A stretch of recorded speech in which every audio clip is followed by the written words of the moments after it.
everyone. I'm gonna give people one more minute before starting.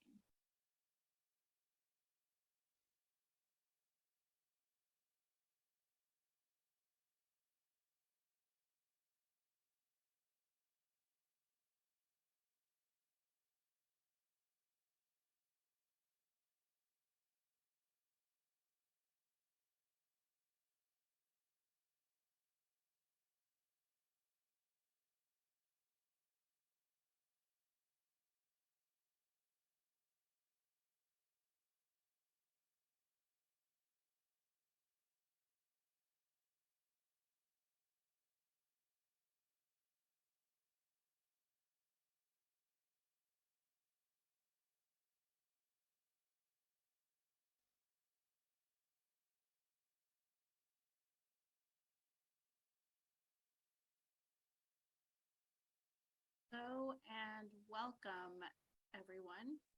Can you guys hear me okay? I'd like to welcome you all to our fourth and final 2022 reporting year. I'd like to welcome you all to our fourth and final eAR reporter training for the 2022 reporting year. Today we're going to be covering sections 9 through 18 and the finalized section. Next slide, please.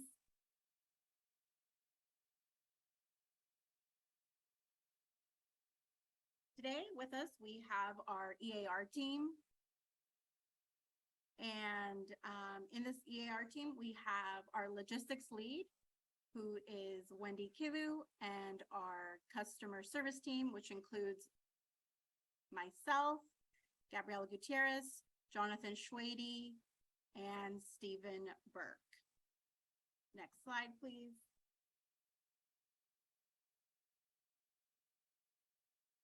On top of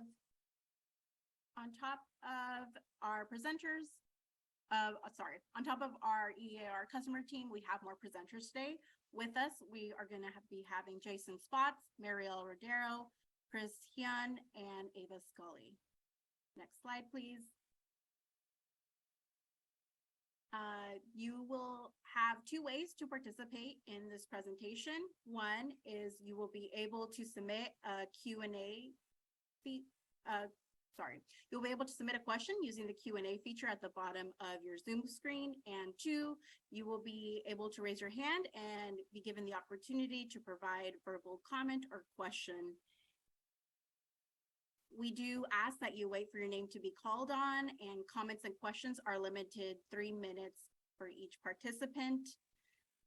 Also, just to let you guys know, we are going to be answering everyone's questions, but they will be answered at the very end of our presentation. So you guys can, as we're going along, you may submit your questions and raise your hand. Just know we will reply to all your questions at the very ending of our presentation. Next slide, please. Gabby, this is Wendy. Your sound is very low.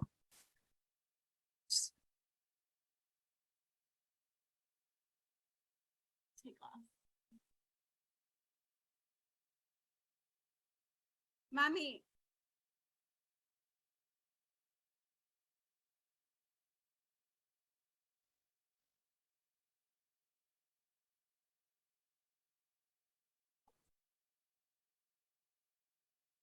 Can you guys hear me better?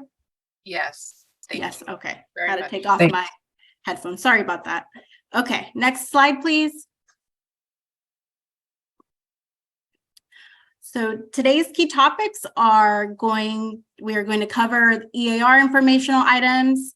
And like I mentioned, we're going to be covering sections 9 through 18, and then the finalizing the eAR. And like I mentioned, we're going to be going over comments and questions at the very end. All righty, Jonathan, I will go ahead and let you take the mic.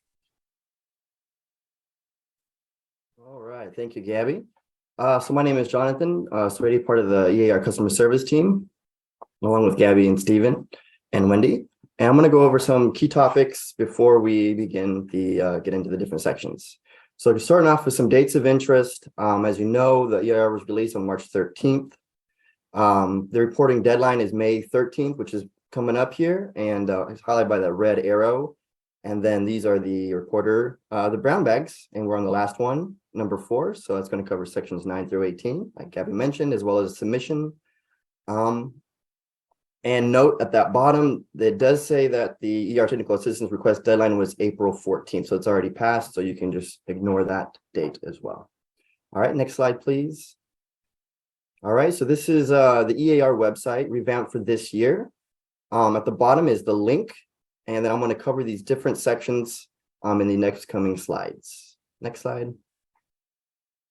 So most of the content is going to be found on the Learn More section here, which you can see under that Learn More, you have 4 tiles: the login and reporting information, background and frequently asked questions, eAR technical assistance resources, as well as eAR data downloads. I'm going to go into each one of these very briefly and give you a summary of what's in each. Next slide. All right. So the first tile is going to be login and reporting information. This is going to cover how to log into the eAR portal to start your eAR, as well as a link to the user guidance document, which I will go over in a bit. Additionally, you're going to be able to find a summary of what's inside each section. So if you have any questions about what's in each one, you can go ahead and look here, and it gives you a brief summary. Next slide. Next slide is next tile is going to be background and frequently asked questions, where you can find a history of the annual report, as well who the stakeholders are, and a bunch of other additional information, the drivers of the eAR data collection. All right, next slide.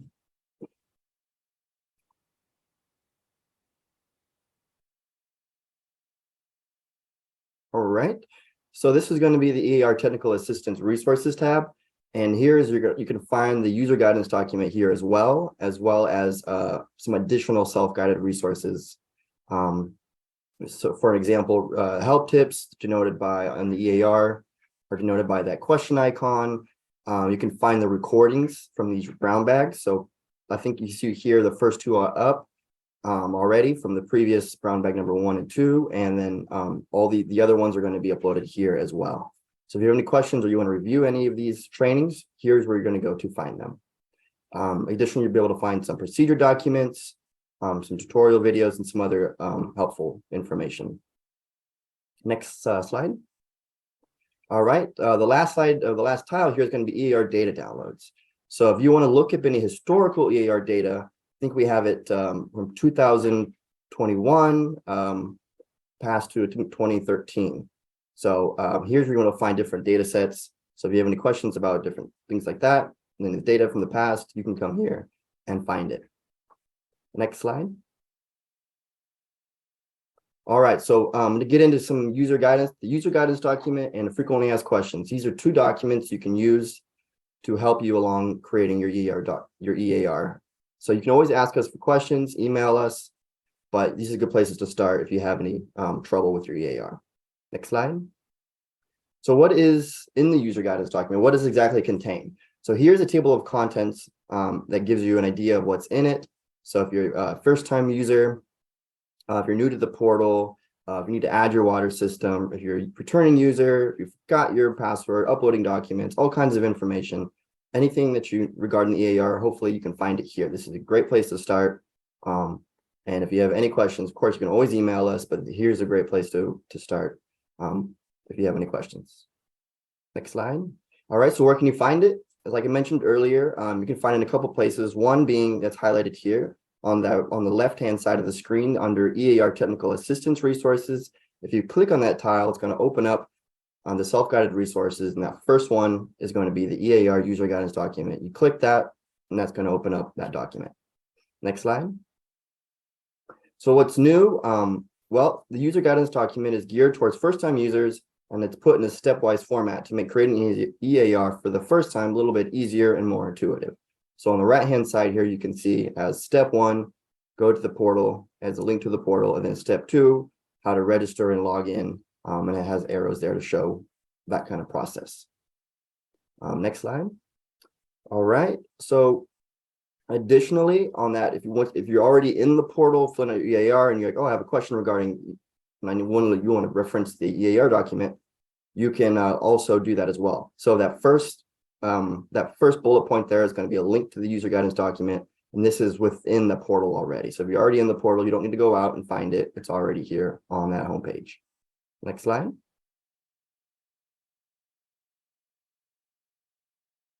All right. So an additional document that will help you fill out your EAR to that user guidance document is going to be the frequently asked questions document.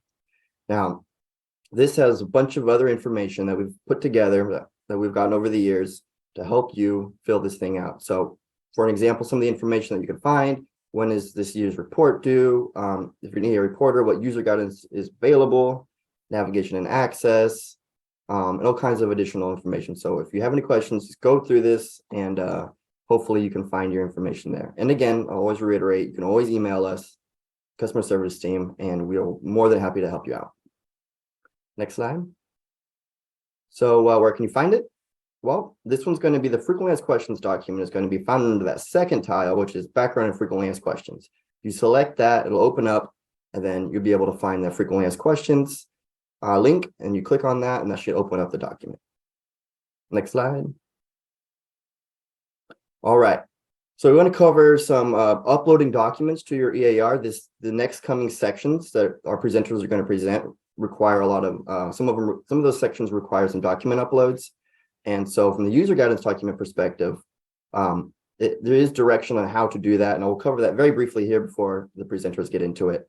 So if you're on the EAR portal homepage, go into that document upload tab on the right-hand side of your screen here, is shown by that red arrow. If you click that, you'll give an option to upload documents. So you'll see the consumer confidence report, disadvantaged community uploads, lead service line reports, water quality emergency notification programs, and residential rate. So you're able to upload those documents from this place, as well as in this different section they will cover.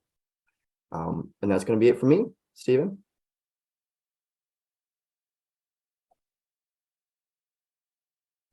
All right, thank you, Jonathan. Sorry about that. Hopefully, am I showing up all right? Perfect, thank you. So let's just jump right into it. We're going to go through, we've gone through 3 brown bags in the last 6 weeks, and they've covered sections 1 through 8. And then today we're going through sections 9 through 15, as well as 16, 17, and 18 that will be presented by my colleagues. So I'm going to go ahead and take you through sections 9 through 15. Many of you guys are probably already familiar, but I'm going to go ahead and overview what's in the EAR in its entirety for anybody who might be new. Next slide. So section 9 begins with water quality. There's 5 subsections here, A through E. Depending on your water system classification, you're going to see some or all of the subsections. So for instance, a community water system might not see the same thing that a transient non-community or a non-transient non-community water system type might see. Subsection A relates to the bacteriological sample siting plan. So this is a document that you're going to work directly with your field office to make sure that you're meeting the requirement for the reporting, and then you're going to self-report that you've met that requirement to make sure that our field staff have an accurate, up-to-date status. Subsection B, the emergency notification plan. So this is another document type that is actually accepted into the EAR portal. Now, something really important to note is that if you already have an existing ENP, emergency notification plan, uploaded, then you're going to have issue overriding that document. And so that's something where you're going to have to work again directly with your local field office to upload, to send them the right replacement document for review and then upload into the EAR portal. This is something that we hope to improve in the future. You can also upload the ENP in the back office, so it doesn't have to be directly through the EAR section, as you see here, where it says select here to upload a new ENP, or view the existing. You can also view it from your reporter homepage. In this is a required dropdown, so B2. It's important to note it's shaded yellow, so that again reminder for everybody, if it's shaded yellow, that it's a required field. So you must answer something. Next slide. So subsection C in section 9 is going to be direct additives. Really nothing has changed in this section other than some formatting improvements. In this section, you're going to check the box if you do have direct additives that are on site for treatment. And it's really important just to mention if it's just on site, because you're going to then in the table below use column 5 to indicate whether it was used during the calendar year using the drop down. And so even if it's on site, it's really important to list. And there's a way to disclose any comments below. There is an option to do the click here to upload an Excel spreadsheet for water systems that might have a lot of direct additives. Once you've entered the chemicals, it's going to pre-fill from the previous year. So hopefully you won't have to do that massive upload every year. Next slide. So again, this is going to be the bulk data upload. If you have a spreadsheet that you wanted to upload instead of entering the data for direct additives row by row, you can select the option to upload it. I really suggest that you first download the current data, even if you don't have any data. That way you get the format of the spreadsheet that's required. And so that's going to be column A through E. And that will show you exactly what format you need. And that's all written here in the instructions that pop up in the instructions for downloading and then uploading that file. Next slide. So the remaining 2 subsections in section 9, this is one of the longer sections, is indirect additives. Nothing really has changed here. It is a required field. It's marked yellow. I believe it's required for all water systems. And then there's subsection E. It's not shown to everybody. So that's related to the consumer confidence report. And it's going to pull the data from the most previous upload. So if you have a document already uploaded in the eAR portal, it's going to pull that date and then disclose it here back to you. That way you have a quick reference to understand, all right, did that meet the last required upload? And then if you'd like, you can upload the more recent CCR and then that will actually reflect here in this date if you do that during the reporting process. This conditionally, this color, the shade of red for the drop down below, that's a conditional requirement. So if you have CCRs uploaded, then it's required for you to select from that drop down. Next slide. So now we're in section 10, backflow cross connection control program. There's 2 subsections here.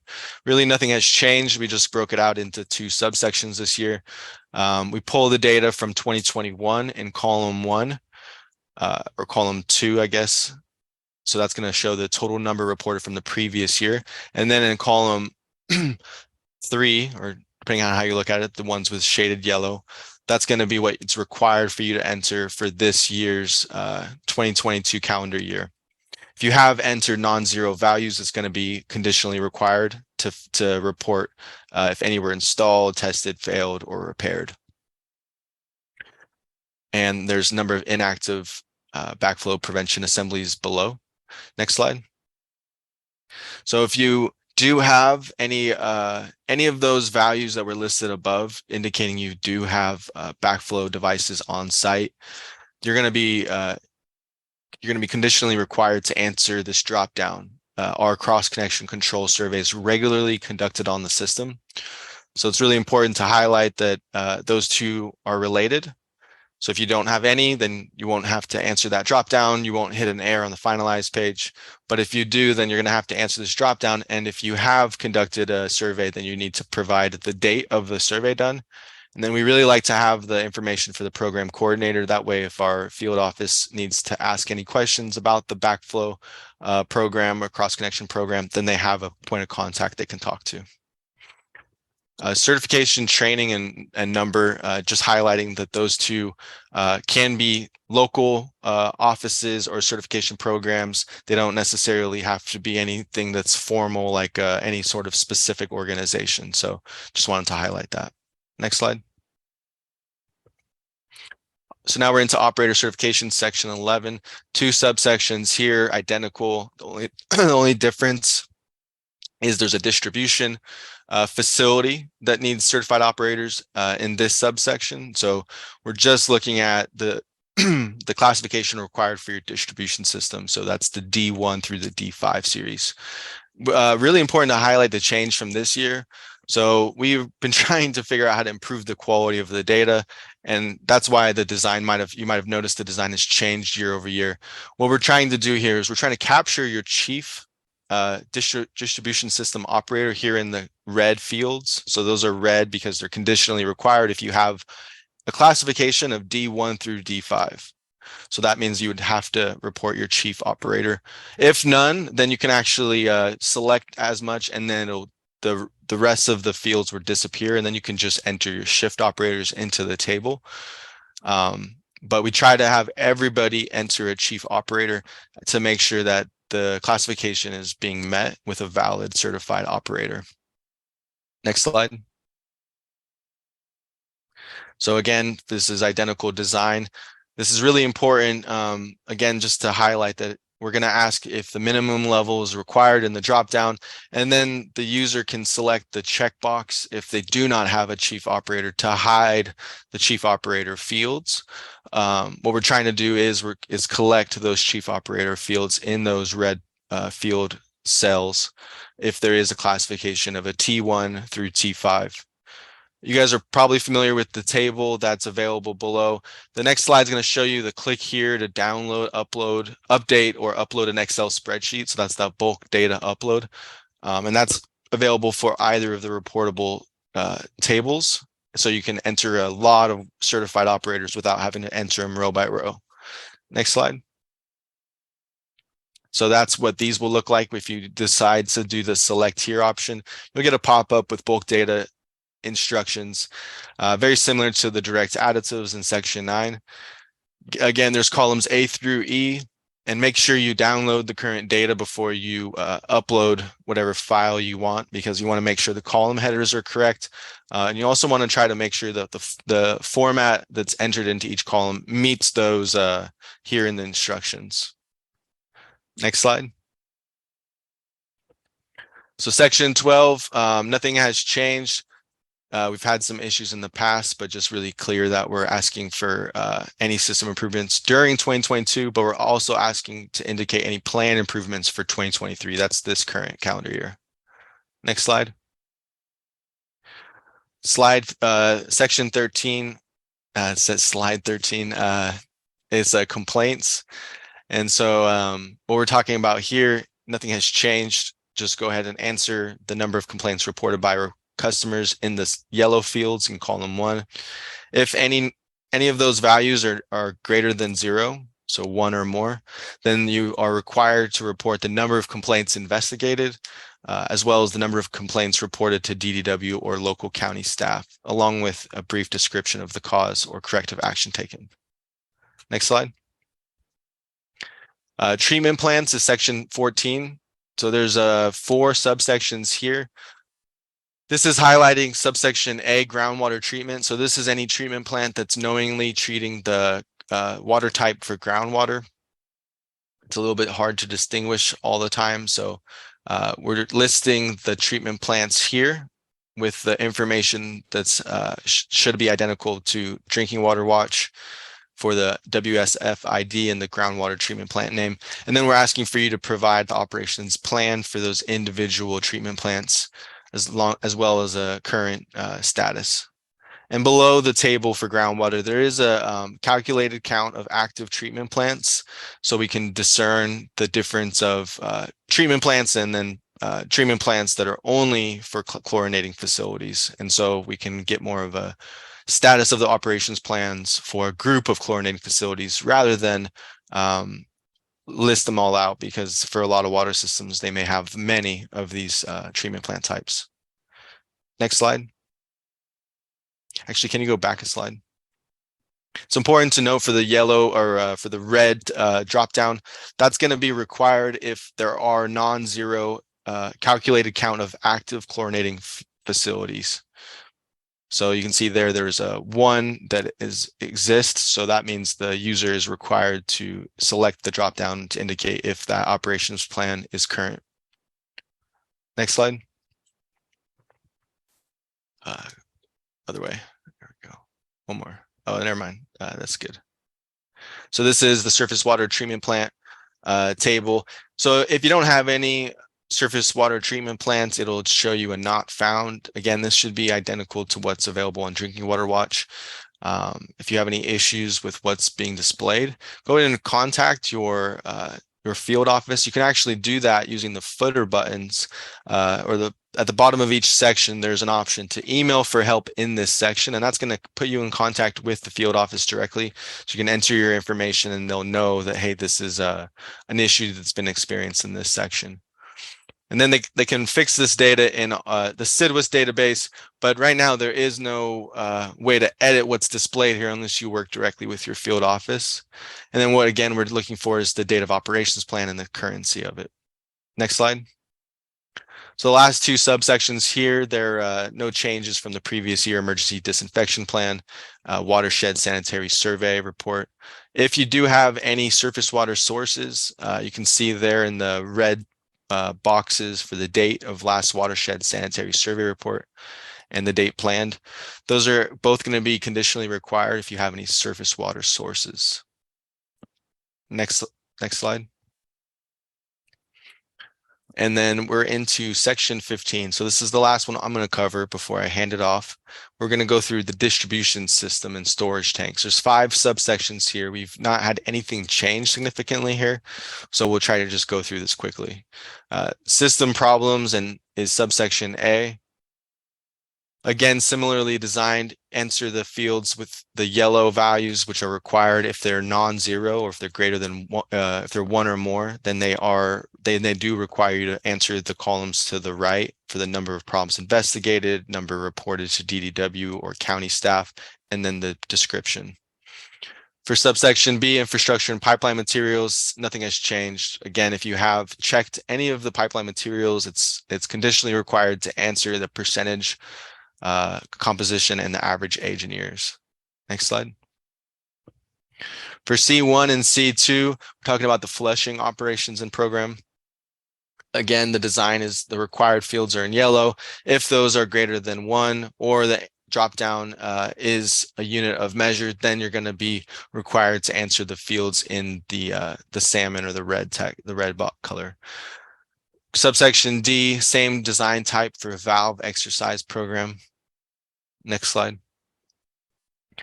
And this is the last part of my portion, which is subsection E. So storage tank reservoir inspection cleaning program. So this is really nothing has changed except for the formatting of the header text to provide instructions for how to use the table. And we also tried to make sure that the upload process was fully tested, so we're not having any issues, which we do seem to have improved. So whether you're answering this subsection row by row, which, by the way, the table is very long, so make sure you scroll all the way to the right in that table. You might have a little horizontal slider on the bottom of the table, and you can scroll to the right to see that logo of the plus button and the checkbox on the right. Or you can click here to do the upload, the bulk data upload. And that's going to be if you have a lot of storage tanks. Again, once you've uploaded your storage tanks, they should pre-fill from the previous year. So you really only need to do it once to get that total set. If you prefer, you can also download it, upload it, and then just make those edits cell by cell. Next slide. So this would be an example of the bulk data instructions along with what the downloaded current data looks like. So in this case, there's no storage tanks. And so all that's being downloaded is the storage tank headers. So this is what we are going to accept when you upload the document. And so just make sure you answer those row 2 or however many rows with the appropriate format that's outlined in the bulk data instructions if you have a preferred approach to upload your data. And this is the same process for section 9, direct additives, and section 11, operator certification. Next slide. Awesome. Thank you, everybody.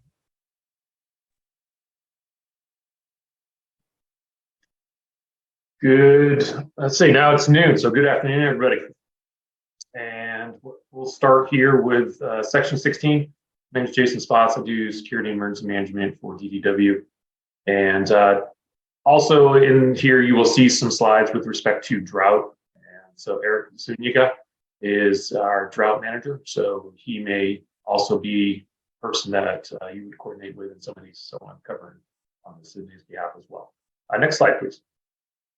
All right, so section 16, I wanted to point out on this one, in this help tip number 1, it covers quite a bit of material throughout the whole section, right?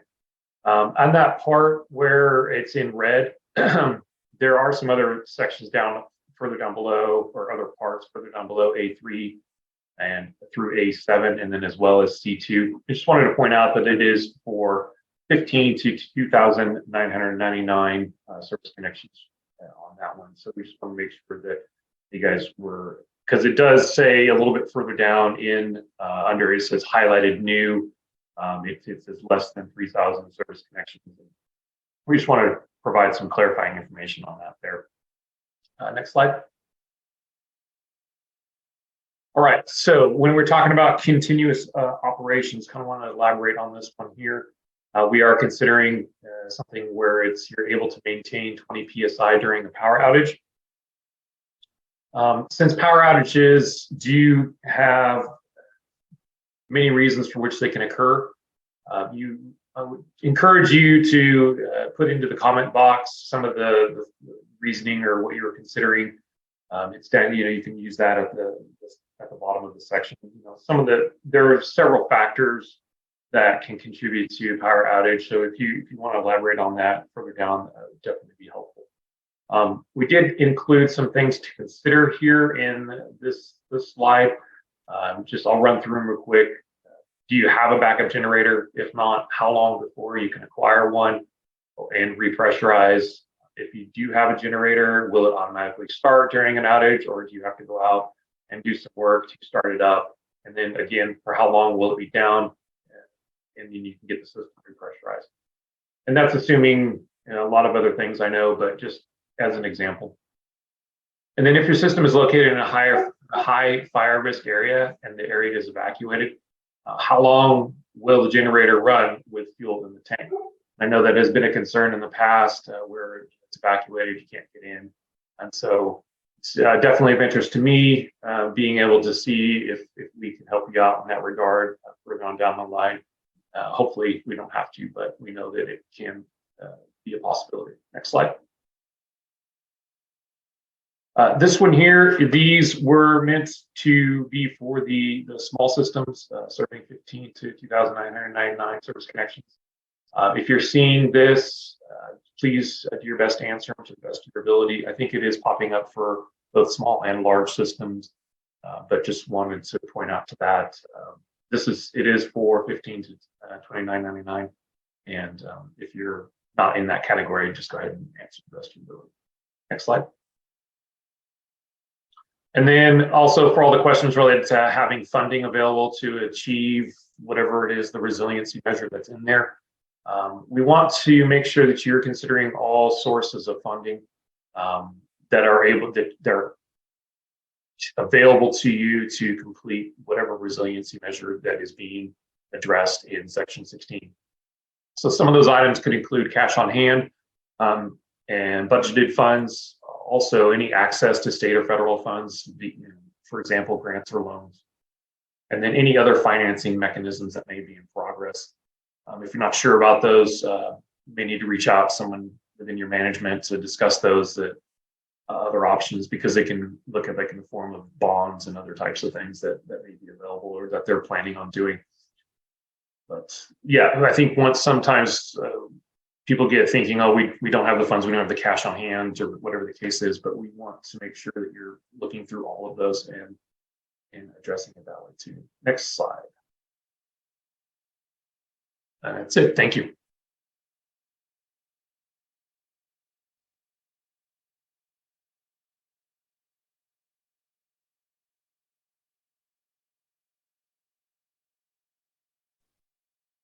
All right. I guess it's my turn. Hello, I'm Mariel Rodero, and I'm actually not with the Division of Drinking Water. I am with the Office of Research, Planning, and Performance. And I am here to talk about section 17, which is the drought preparedness and conservation section. Next slide, please.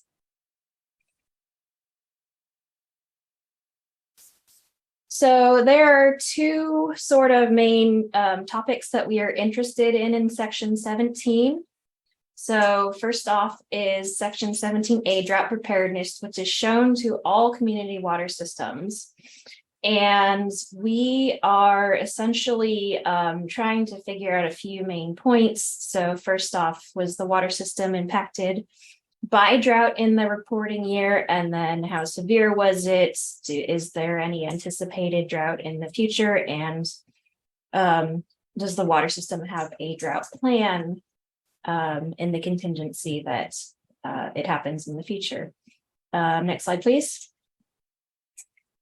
So we collect this information because, well, drought was sort of top of mind the past couple of years, maybe not so much anymore, but as you can see in the image to the right, we were looking at, like sort of reported water shortage contingency plan stages that were implemented last year. And, it varied pretty drastically throughout the state. So just getting a better sense of, like where potential risks might be is very useful for planning.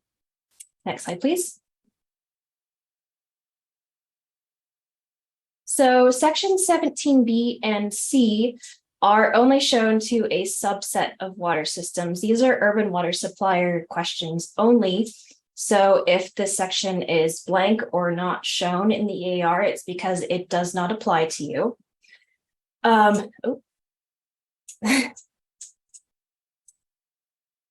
I can't. One more. Thank you. All right.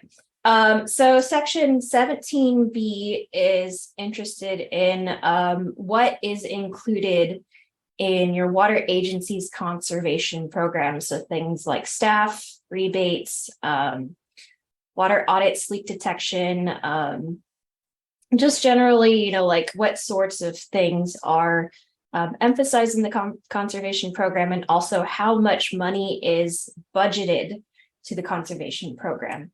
Now, I am aware that there were some bugs with the hide reveal in this section last year, and I believe they've been fixed at this point, so fingers crossed.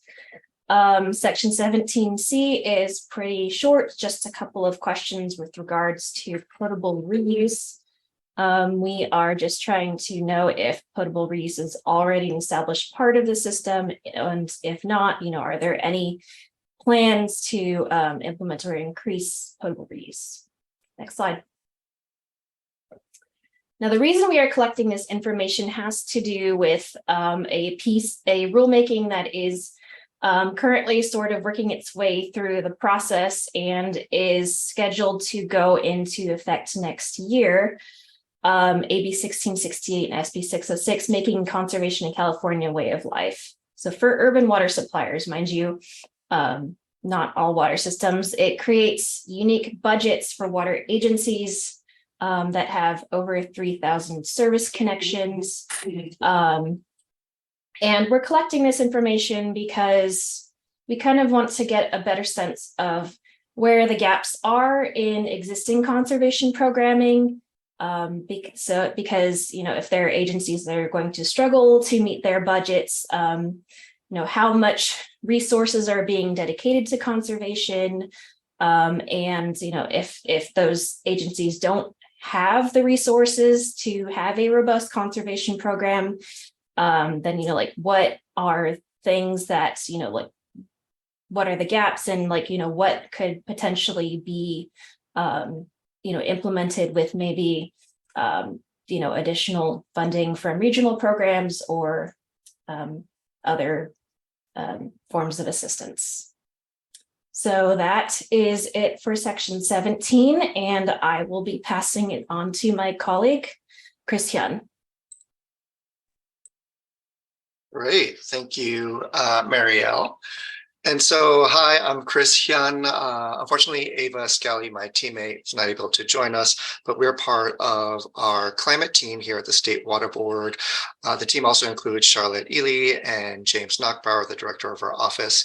And our team works on realizing the State Water Board climate resolution. We also are working on following up on our commitments in the racial equity resolution and action plans that was finalized earlier this year. And then we also liaison and work with the governor's office and other state agencies on our climate strategies. Let's go to the next slide. Great. So first of all, this section 18, is not shown for non-community systems. So if you are a community water system, then this is for you. So what is in climate section 18? This section has not changed very much since it started in 2018, though there were some small tweaks last year. There are two subsections. Subsection A is focused on climate threats, sensitivity, and magnitude, and subsection B is focused on climate adaptation measures. You can find more detailed instructions in the help tips, but we want to make sure you know about the Department of Water Resources Urban Water Management Plan Guidebook, which can give you some guidance to help you fill out. Reference would be a great reference for you to help you fill out this section. The URL is at the bottom of the slide there, and it includes a climate change appendix I with a climate change vulnerability screening form at the end of it. So you see these two pages, the appendix I, and then at the end of appendix I is that climate change vulnerability screening form that can help guide you through, help you think through your threats, levels of sensitivity, as well as adaptation measures. So both are helpful guides as you fill out this section. And again, you'll find more links and resources in the help tips. Next slide, please. Thank you. So that was the what. So why? What are the purposes and uses of climate section 18? So first, it fulfills various state water board commitments. So as stated in our climate resolution, a climate vulnerability assessment should be in the eAR. Also, we should develop a publicly accessible reporting system for the climate vulnerability assessment results. We've been working on updating our publicly accessible reporting system to include climate section 18 results since 2018. As you can see on the right, we have drafts by the Office of Information Management and Analysis within the State Water Board. And we hope to make this new dashboard available later this year on our climate website. So that would be at waterboards.ca.gov/climate. Also, in our racial equity resolution and action plan, the State Water Board has committed to assessing disproportionate climate impacts and prioritizing, among other things, drinking water. And also, we are committed to making recommendations to address those disproportionate climate impacts. So the data from climate section 18 would be a part of this new assessment that we're working on this year. The data has also been included in drought emergency assessment within the Division of Drinking Water. So that is the what and why of climate section 18. And welcome any questions. And I'll hand it over to the next person.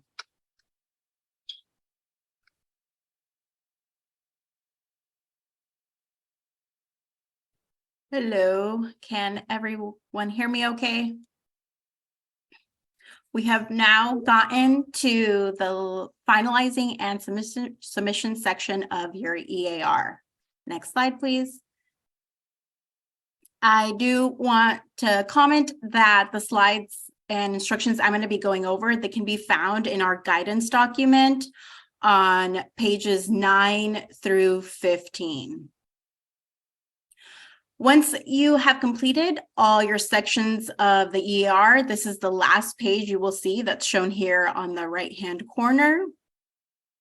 Before you can click on submit, you will have to report the total number of hours taken to complete the report and check the disclaimer box, and then you'll be able to click submit. Please note that the report submitted by is intentionally left blank. Once you click on submit, it will automatically pre-fill your contact information. Next slide, please. Let's say you get to the finalized section of the eAR and you see this error questions needing an answer. Before you can submit your eAR, you must fix these errors. The system will not allow you to click on submit without you answering these questions.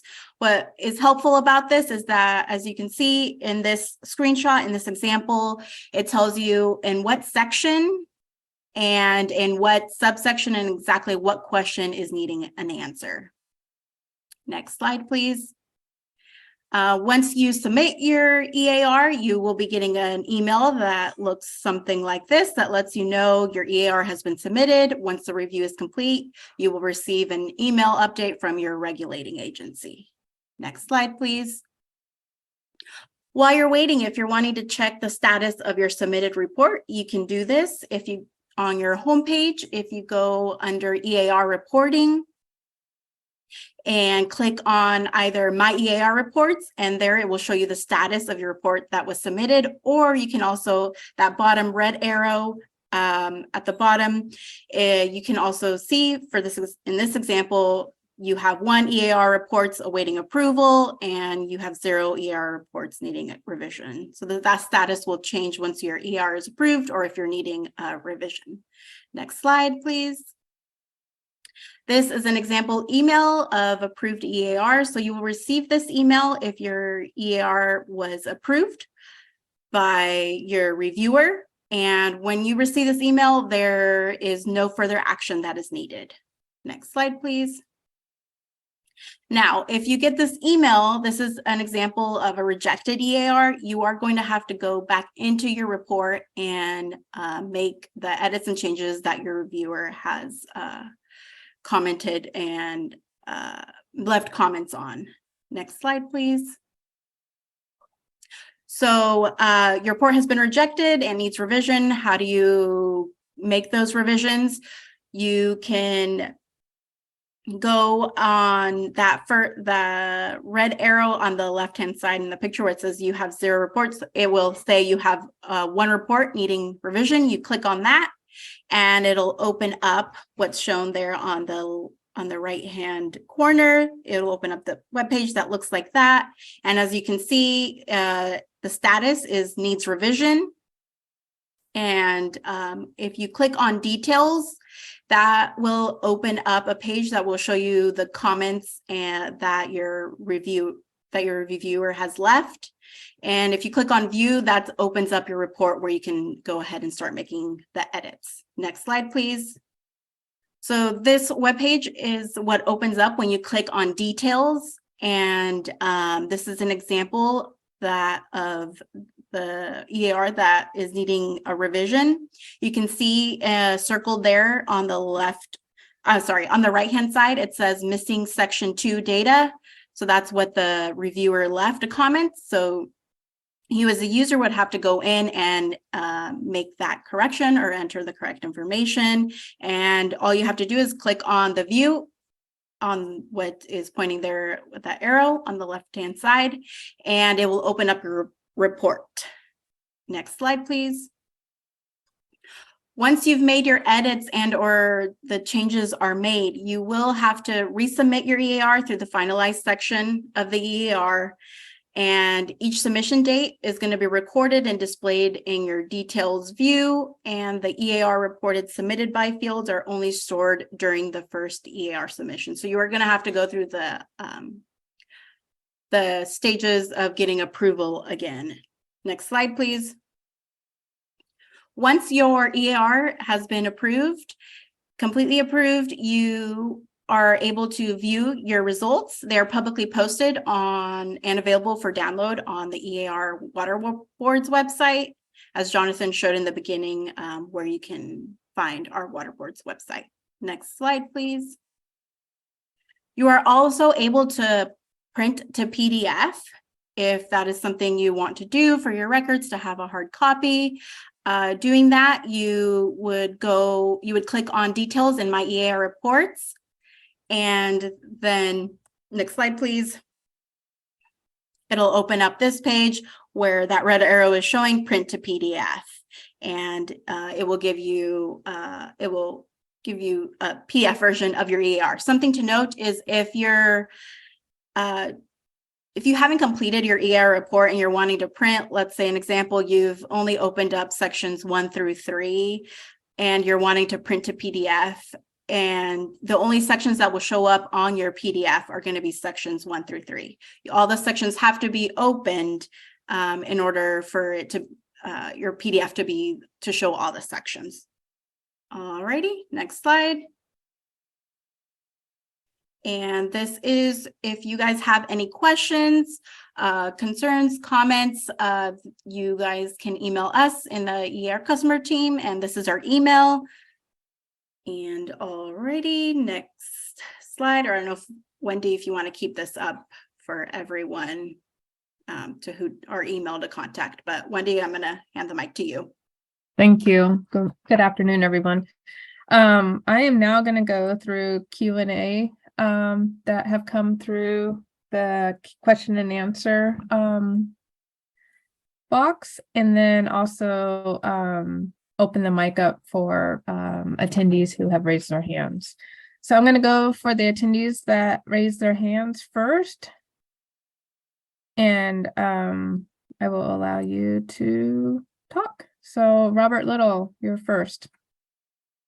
Good afternoon.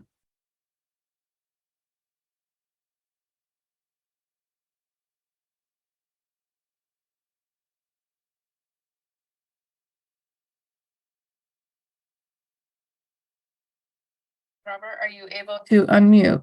If you cannot, Can you hear me now? oh, there you go. Hello. Yeah, okay.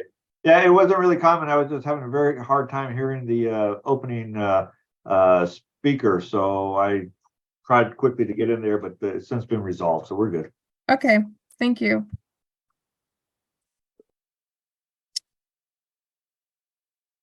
And the next person is Shirley.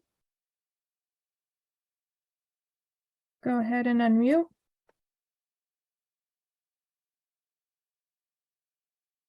Last name is Sevilla. Oh, nope, they lowered their hand. Okay, so on to questions. I have not been able to upload the ENP through portal for a couple years. Stephen, question about this is, didn't you say EMPs are not uploaded this year? No, that's no, the process for the ENP is different for different Okay. water systems based on what has already been uploaded. Okay. So this person's problem may be something that they can email the customer service team to resolve? No, there's a general solution that I mentioned. Okay. So I think it's just important just to remind everybody on the call. If you already have an existing ENP, there is no way to override the document that is already existing. And I know how inconvenient that is. We don't have a process to upload a second document that can be then reviewed and monitored as the status changes for that secondary document at this time. So something that we're going to work towards for the future. For the time being, just to upload the ENP that's more current, and that way you can have it displayed in your eAR subsection B in section 9. You're going to have to actually directly email your field office. And so a way you can do that is actually using that footer button, email for help on this section. And that would be a good way to start the dialogue about replacing the ENP upload. And so that's something that is, again, an extra step that you have to work directly with your field office and the email process to share the document for upload on the eAR portal from the reviewer side. So they're going to do it on your behalf. Thank you, Stephen. And you may have a lot of questions here because I think this is your section. Stand by. The chief operator section seems redundant since they also appear in the table. Yeah, that's been, we've got that feedback before, and that's one thing that we tried to improve this year, by only requiring the chief operator. So chief operator is really just if you only have one operator, and that would be your chief operator. So you're going to enter their contact information into the fields that are conditionally required, shaded red, and that's going to be what we use internally for the enforcement process. So if you're entering information for your certified operator that might be inconsistent with our records for the certification folks, then we're going to try to figure out how can we better equip our water systems with the resources to make sure certification is being done, being met. But this is one of the improvement processes for how we use the data internally to do the enforcement activities delegated to all 50 plus regulating agencies. Great. Thank you. The next one, the improvement section only pertains to improvements requiring a permit amendment, correct? I That's a good believe question. so. I believe so. Because what the field is asking for in this section would trigger them to contact you if there wasn't if the improvement wasn't permitted. So like a well, tanks, things like that. So my answer would be, I believe so. But also, Yeah, I mean, the way that data is used is really just going to be for your site inspections for the future, I think, largely, right? Because if Right. you're planning on something that might need a permit, or if you have something you're not sure if it needed a permit, I mean, this is a really good platform for you to communicate that. If you do have anything you're not sure about that should be permitted, we really encourage you actually to contact your field office through phone call or email directly. That's available on Public Drinking Water Watch, the contact information for your field office. Thank you. Section 14 never seems to populate correctly for me. Should my field office be able to help me with this? Yes, that's the short answer. The long answer is, if David wants to email us his water system ID, we can actually just give him some guidance on what we're seeing so that he can have a specific idea of how the process works. So in short, we're pulling the data from our SWRCB database. So I'll share my screen so you can see. The SWRCB database is where we're pulling the data, and that's what's managed by our field staff. So what's being displayed in section 14 is that list of treatment plants. And if you're not seeing a treatment plant there, that means it was entered into SWRCB in a way that doesn't show it correctly in the eAR portal. So if you're not seeing your treatment plant there, that's really important to reach out to your field office and correct that. And again, you can actually scroll to the bottom of section 14, select email for help on this section, and you'll be prompted to a body of an email you can then send directly to your field staff branch for help. Okay. Next question's about the treatment operator section again. They disappear and do not save. I've emailed about it. How do I fix this? So that's a good question. Not sure if we've seen the email. So if you are emailing us, make sure it's going to ddw-ear. It's actually on the screen here. So make sure you're emailing it to the right address, and make sure you're indicating what water system ID that you are talking about. But in trying to give you a verbal explanation for the process, it's really important to, when you're adding a row, so let's say you've selected the big plus button in the upper right corner, and now you have a new row that you can enter data in. Make sure you select the green check box or check mark at the end of each row. We've had instances where folks have been just adding rows without saving the row itself. And so you might have like 10 rows that have been added, but they're all saved as like an editing mode, and you need to actually save each individual row after you've entered the data in order for it to saving.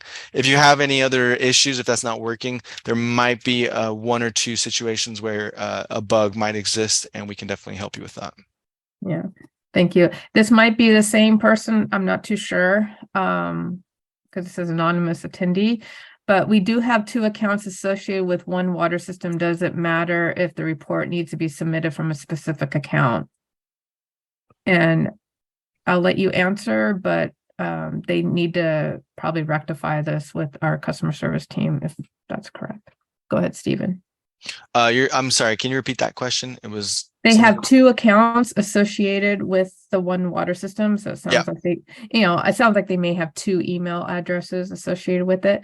Does it matter if the report is submitted from a specific account? It's up to the water. I mean, at this point, I would think, Wendy, you and I probably agree on this. We are actively trying to improve data quality for contact information that we have for water system reporters. So if you have emails that are invalid, and that's how you log on or registered for the eAR portal, plan on for that to go away. And plan on registering using a valid email with valid contact information, because that's really what's going to drive the progress of making sure that we have accurate information to get a hold of you when requirements are notified, as well as documentation of your information stored if we have any questions about the data that was entered into the survey, because whoever starts the survey, we will record who you are in the introduction section, and whoever submits the survey, we will record who you are in the finalized section. Hopefully that answers the question. We don't have any specific guidance of which email or which account to use when you're doing this process. Just making sure the contact information you use is something you're comfortable sharing publicly. And once, yeah. and Stephen, once they start an eAR with a specific email account or email associated with an account, they can't start another one with the other email account, correct? Whoever starts the eAR is the person who starts it. There's no way it can be overridden. Okay. Yep. So just making sure that if you started with that one account, that it stays with that account, obviously, until submitted. And also that email needs to be valid so that if there's any replies, I think you might have mentioned this, correspondence back and forth, like rejects, email notifications for submission, approval, things like that, that email needs to be valid. So you're getting this, right? Yeah, and actually, and then you might even give another example of, like, I think ORPP or Marielle laid out the example of, or Chris laid out the example of how they use that data. So if there's questions about how the data is to be used based on a result, you might have one of the field staff need to contact whoever was involved in the reporting process. And really, that's really what we're trying to gather here is who can we talk to who has an understanding of what was submitted and why. Right. Next question. When I try when I try to finalize, I get a message at question 16A.3, and that question is not showing on my emergency page. Yes, and I'm sorry we didn't talk about that today. Can we actually go back in the slide deck if that's possible? Let's go back to section 16. This is a bug that we have identified. It's really only affecting some water systems, but keep going to 16, the one Jason's presented on. Tell me when. I think it's one more. Yeah, okay. Yeah. All right, cool. So this is what's going on is so she's getting a message, or Tony, I'm not sure if whoever this person is, they're getting a message related to 16A.3. That's that drop down right there. Can you maintain continuous operation during power failures with your current backup electrical supply setup? So that's going to be a required field if you are a community water system serving less than 3,000, or if you are a non-transient, non-community. So that's what the instructions say above.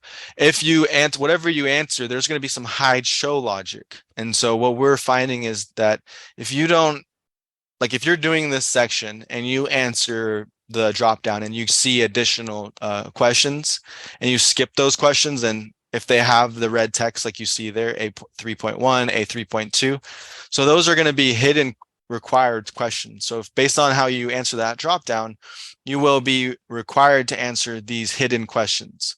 So they're going to be displayed when you in that section selecting the drop down answer. However, if you navigate away from the section after answering the drop down and then you return to the section, we are having reports that the questions that have been displayed based on your drop down answer are now hidden. So you're like, where is the question go? So you actually have to toggle that drop down response between different answers. That'll reset what the hide show values are. So then you'll see again those hidden questions that are required. They're going to pop back out. But again, it's a little bit of a workaround to use that drop down to switch between answers if the hidden questions go away. And so we're going to try to fix that in the future, but we generally hope that if you're answering this, you're just answering it all in one shot, so you avoid any scenarios like this. Hopefully that answered your question, Tony. Next question, when I print the PDF, it leaves out a lot of entered data. Is that normal?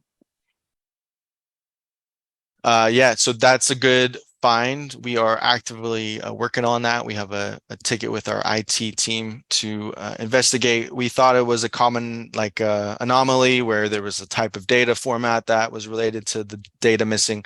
We do see that it's only reportable tables.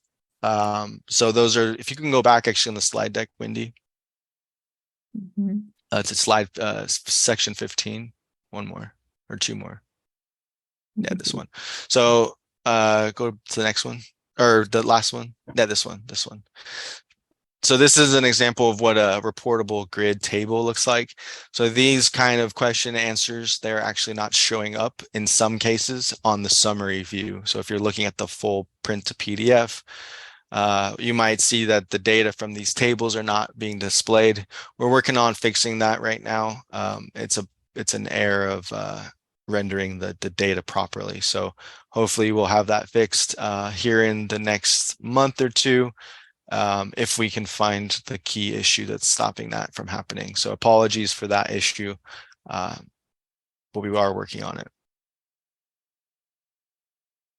And that concludes questions that have been typed in the Q&A box. We'll give a second for those that may be actively typing questions right now.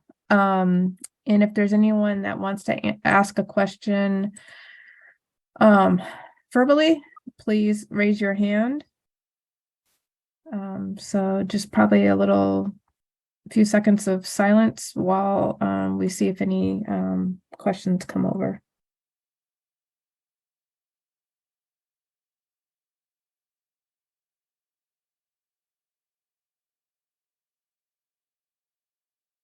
Looks like you have a hand raised. Tony,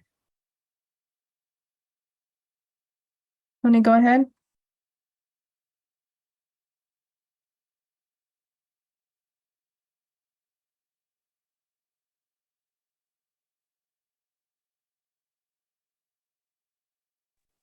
Thank you. You answered my question in the Q&A. I appreciate it. Okay, great. Well, thank you. So I don't see any questions come over. Again, if anyone has any questions, please email us at this email address here, and we will get back to you ASAP. It may take a day to get back to you, but we are actively looking at emails. Again, thank you for joining us. This is our last reporter brown bag training. So good luck with finishing up your eARs, and thank you again for attending. Have a great rest of your day. Oops, one question came in. Oh, thank you. You're welcome.